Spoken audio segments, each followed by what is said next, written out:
Now, returning to that major development on live cattle exports, with Indonesia drastically cutting imports from Australia, Alison Penfold is from the Australian Livestock Exporters Council, and she joins us now from Canberra.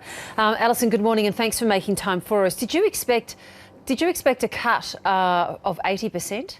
Look, no, indeed we didn't, and we're very surprised and frankly disappointed with the decision that's been taken late last week.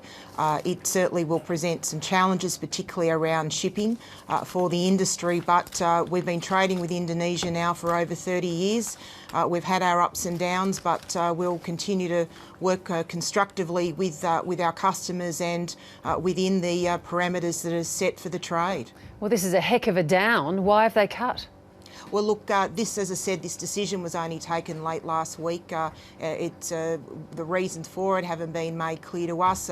One thing, though, is clear, that this is simply a decision related to the trade. It's unrelated to other issues that might be going on in the relationship between Australia and Indonesia. How is that clear, that it's entirely unrelated to those issues? Look, there's been a range of debate going on internally within Indonesia. I don't wish to speculate on it too much, but certainly relates to different views about the numbers of cattle required to satisfy food security, and that's the only issue that's playing out in terms of this decision. But how do you know that for certain? That's certainly the discussions that we've had. Indeed, look, we've been having those discussions with officials over the course of this year about looking at ways of maximising the true potential of the trade between Australia and Indonesia.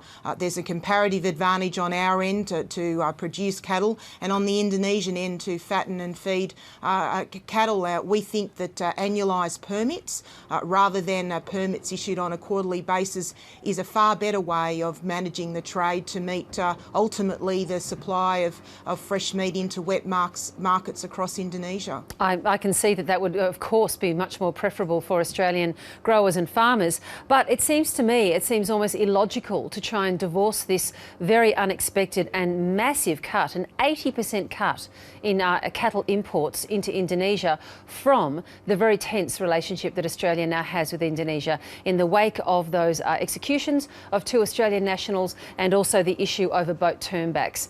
Doesn't that just defy logic to sit here this morning and say it's entirely separate from that? No, it doesn't defy logic. Australia has a complex relationship with Indonesia. And just to jump in there, as a consequence of that complex relationship, wouldn't you just expect it to pop up to some degree in our trade relationship? Absolutely not. Not in terms of the live cattle trade. I'm firmly of the view that these are matters related to different views around the cattle necessary to meet food security. Now, others may wish to speculate and drag other issues in, but I am real to the way the trade operates. I'm real to the relationship, the means with which people operate within that relationship, and this is a matter around live cattle, around domestic production. It's unrelated to other issues. So are you saying that domestic production in Indonesia is now becoming so substantial that they simply don't need to import, even with the growing middle class of Indonesia? No, I'm not saying that at all. I'm saying there are different views around that. That may well be playing out in terms of this decision. But if I can focus on the reality for the trade, there are matters that are internal to Indonesia. But that's what I'm trying to get to. Sorry to jump in. I don't mean to be rude, but I'm just a bit confused about matters that are internal to Indonesia, and you saying just what discussions about what's needed in Indonesia in terms of imported meat. Or that would seem to indicate that they're getting their supply either internally or from elsewhere. They don't need as much from us. That's the reason, is it?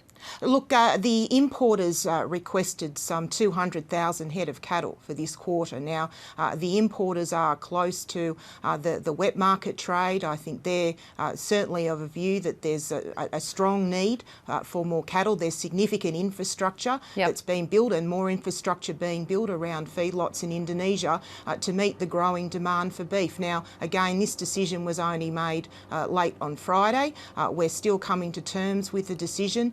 We haven't yet fully understood the basis for it. It certainly it plays differently to what we understood the quota system was attuned to, which was price in the wet market. And we're now hearing reports that the price is now reaching 150,000 rupiah per kilo when the government's price setting is around 75,000 per kilo. So there's clearly some issues playing out in terms of different views around the necessity for imports of live cattle. But for us, we've got 50,000 permits to deliver against. Yep.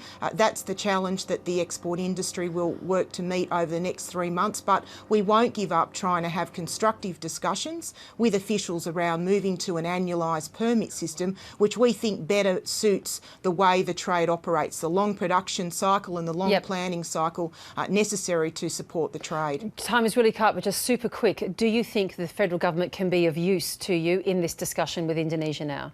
I think broadly strengthening the relationships between ministers is something that could assist the process, yes.